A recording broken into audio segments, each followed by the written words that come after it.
2024 will be an election year in more than 70 countries. More than half of the world's population will elect governments to decide the fate of their countries. At the very beginning of the year, the people of Azerbaijan got the opportunity to exercise their right to vote in early presidential elections. In December 2023, Head of State Ilham Aliyev called early presidential elections for the next term. His proclamation was met with ambiguous reactions in the country. The opposition parties, Popular Front of Azerbaijan and Musavat, refused to participate in the elections, citing a lack of equal competitive opportunities and ongoing political repression. Uzun müddətdir ki, ölkədə demokratik seçkilərin keçirilməsinə imkan verən demokratik mühit mövcud deyil. Belə ki, 200-dən artıq siyasi məhbuslar var. Sərbəst toplaşma azadlığı demək olar ki, ləğv olunubdur.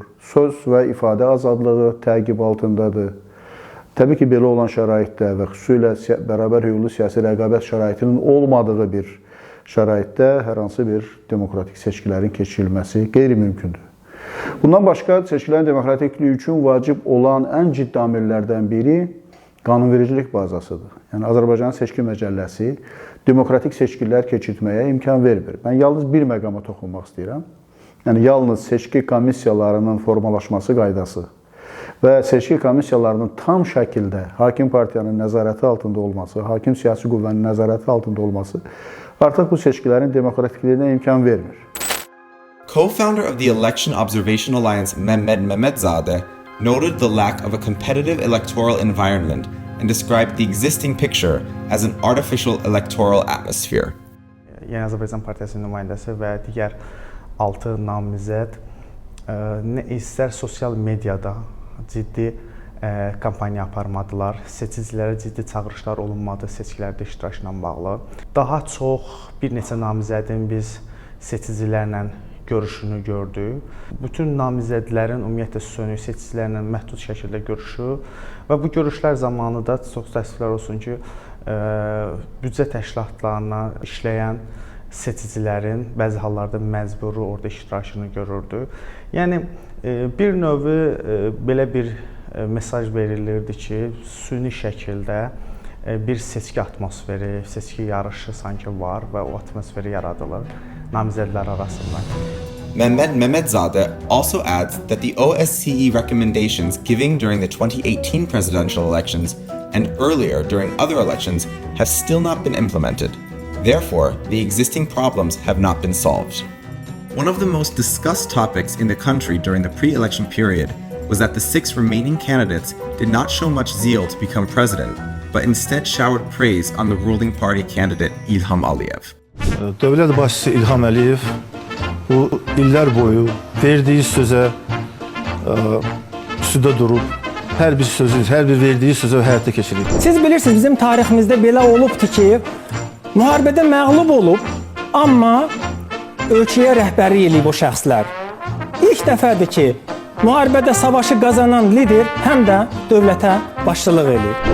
Ona görə namizədəm ki, mən sizin namizədin Qarabağ qələbəsini qəbul edirəm, siyasi partiya olaraq da yanında dayandıq. Azərbaycan cəmiyyətinin bütün canlı və maddi resurslarını səfərbər alma qabiliyyəti göstərən Ali Baş Komandan oldu.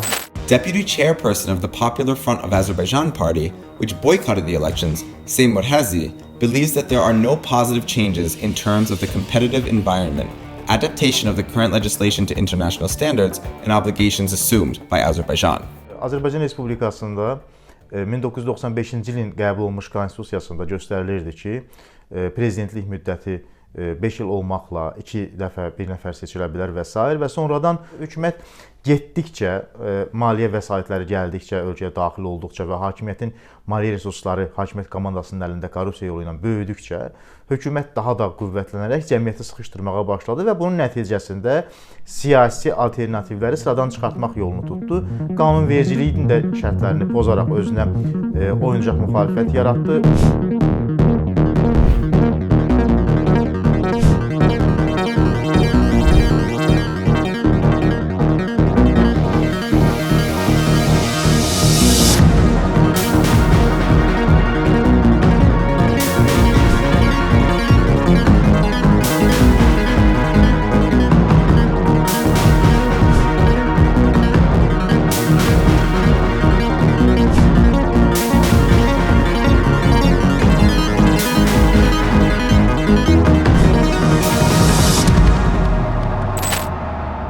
As soon as voting began, footage began to circulate of the carousel seen in previous elections, ballot stuffing, and workers at polling stations voting with unused ballots. Restrictions for journalists, expected since the adoption of the law on media, also began to appear. On the morning of election day, media expert Alesker Mehmetli wrote on his Facebook page that members of polling stations were preventing journalists from filming. Addressing the Central Election Commission, Alesker Mehmetli reminded it that such actions are illegal. After some time, the chairman of the commission denied what was said, calling on journalists to be active in the elections and in any case of violations, to film them and distribute the videos. But even after this, conflicts arose between independent observers and representatives of the media and members of election commissions. Those who wanted to film violations occurring during the elections faced pressure.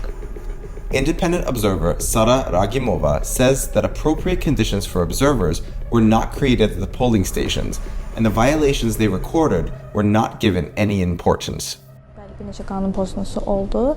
Topa bültenlər öncədən kəsilmişdi və mən öz fikrimi bildim ki, bu doğru bir şey deyil. Çünki seçici gələn anda bülten bir-bir kəsilməlidir və seçiciyə təqdim olunmalıdır. Seçicilər burada dayanıblar qızım. Başa düşürəm, orada kəsilmiş bültenlərin sayı çoxdur. Olmalı deyil. Növbəyə dayanıb da burada. Üçüncü məntəqəyə isə mən getdim. Orada isə mənə müşahidə etməyə imkan vermədilər, şərait yaratmadılar. Ümumiyyətlə baxmağa imkan vermədilər ki, uzaq ərazidə dayanmalısan, oradan da görsənmirdi bültenlər görsənmirdi və bilinmirdi ki, nə hadisə baş verdi. Müstəqil müşahidəçilər üçün müşahidə imkanları xeyli daraldılıb. Yəni Azərbaycanda məntəqə seçki komissiyalarının üzvlərində belə bir təəssürat var ki, müşahidəçilər onlara ayrılmış xüsusi bir yerdə oturmalıdırlar. Müşahidə apararkən xeyli deməli təzyiqlərə məruz qalırlar. Digər məsələ bu ilki seçkilər, sırf bu ilki seçkilərdə nəyi müşahidə etdik? Jurnalistlərə qarşı ciddi təzyiqlər oldu və foto və video çəkiliş aparmaq istəyən, pozuntuları işıqlandırmaq istəyən jurnalistlərin xeyli sayda məntəqədən çıxarıldığını müşahidə etdik.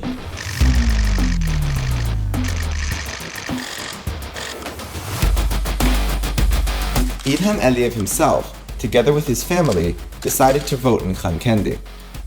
In September 2023, as a result of what Azerbaijan labeled an anti-terrorist operation, Azerbaijan took complete control of the area of Karabakh that had still been populated by ethnic Armenians, including Khankendi or Stepanakat. There is an opinion in Azerbaijani society that the successes achieved in Karabakh made Ilham Aliyev the only electable candidate. Therefore, many did not expect violations in the 2024 presidential elections. Seçkilərdə gerçək alternativlərin olmaması belə bir ehtimallar yaratmışdı ki, seçki günü hər hansı pozuntulara yol verilməyəcək. Ancaq biz əvvəlcədən təxminən belə əvvəlki seçkilərin təcrübəsindən hesab edirdik ki, iştirak faizini yüksəltmək məqsədi ilə ən azı pozuntulara yol veriləcək. Məlum oldu ki, bu seçkilərdə bütövlükdə saxtakarlıq İlham Əliyevə səs verilməsi üçün keçirilmədi. Saxtakarlıq seçici fəallığını təmin etmək üçün keçirildi. Yəni, Müzəffər Ali Başkomandan belə deyək, tablosu cızıldı bu seçkidə. Yəni, əhali İlham Əliyevin arxasında durmadı və İlham Əliyevin arxasında olmadığını göstərdi.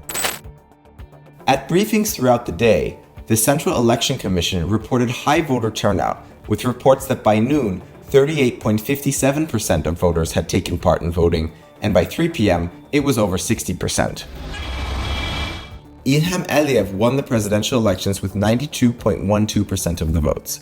As soon as the preliminary results had been announced, his opponents and a number of parties that did not participate in the elections, including the Real Party, congratulated him.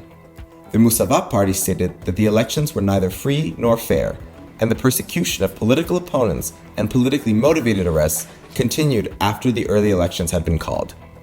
The Popular Front Party of Azerbaijan also stated that the figures announced by the Central Election Commission had been determined in advance by the presidential administration. 4 günlük müharibə oldu. Ermənilərin Qarabağdan getməsi prosesi baş verdi və bütün bunlarda aydın məsələdir ki, Rusiyanın iştirakı ilə, Rusiyanın bu proseslərə yaşıl işıq yandırması ilə baş verdi. Və bu da sözsüz ki, yəni havayı olmayan bir proses idi. Bədəli də ondan ibarət idi ki, Azərbaycan öz geopolitik seçimini Rusiyadan yana etməlidir. Və hal-hazırda bu proses, yəni həbslər, elə tələm-tələsik seçkilərin də keçirilməsi bilavasitə hakimiyyətin artıq öz seçimini, bayaq dediyim kimi, Rusiyadan yana etməsi ilə bağlıdır. Və bugün siz diqqət etsəniz, görərsiniz ki, məsələn, Azərbaycanda keçirilən seçkilər, Rusiyada keçirilən seçkilər oxşardır. Birində indi 90 neçə faiz güya alıbdı yazdılar, digərinə 87% yazdılar. Amma aşağı-yuxarı proseslər artıq çox oxşardır. Mən bura Belarusu da qatardım. After the elections, Azerbaijani citizens shared their expectations of the president for the next term with Meydan TV. Hörmətli prezidentimizdən gənc ailələrin yaşaması üçün şərait yaratsın da, bir də balaca uşaqlara heç olmasa nəsə bir yenilik eləsin. Maaşlar artsın, işsizlik aradan qaldırsın. Bu ən birincidir. Ucuzluq olsun biraz. Bahalıqdır. Cəmaət əziyyət çəkir biraz. Pensiyalar qalxırsın, maaşlar qalxırsın. Uşaq sıxlığı və müəllim çatışmamazlığı. Bunu istəyərdim. Birinci etapda təhsilimiz düzəlsin. İş yerləri. Başqa heç nə. Can sağlığı. Əsas iş yerlərdə. İnsanların minimal dolanışığı düzəlsin. The OSCE Office for Democratic Institutions and Human Rights monitored the election process from beginning to end. Its final report said that the elections were held under conditions of restrictions. The Bureau notes that in the elections, which were held in the absence of a real alternative or competition, 6 other candidates throughout the entire election campaign did not convincingly criticize the policies of Ilham Aliyev. The long-term observation mission was informed by many interlocutors of arrests and detentions of critical journalists, civil society representatives, and members of non-parliamentary opposition parties in the period before the election campaign. This reinforced local and international concerns regarding a pattern of arrests and detentions, and this challenges the OSCE Copenhagen commitments for democratic elections. The OSCE observation mission reported evidence of ballot stuffing in 29 polling stations they observed, and that in 5% of observations, significant deficiencies were identified in voter lists associated with similar signatures. In 7.7% of the 1,226 polling stations monitored, observers gave the voting procedure a negative assessment. The agency said the numbers are high enough to cause serious concern. In addition, there is a lack of any positive changes in the electoral legislation due to the shortcomings and failure of Azerbaijan to fulfill its OSCE commitments and recommendations from previous elections. The organization concluded that the 7th of February elections did not meet the standards of democratic elections.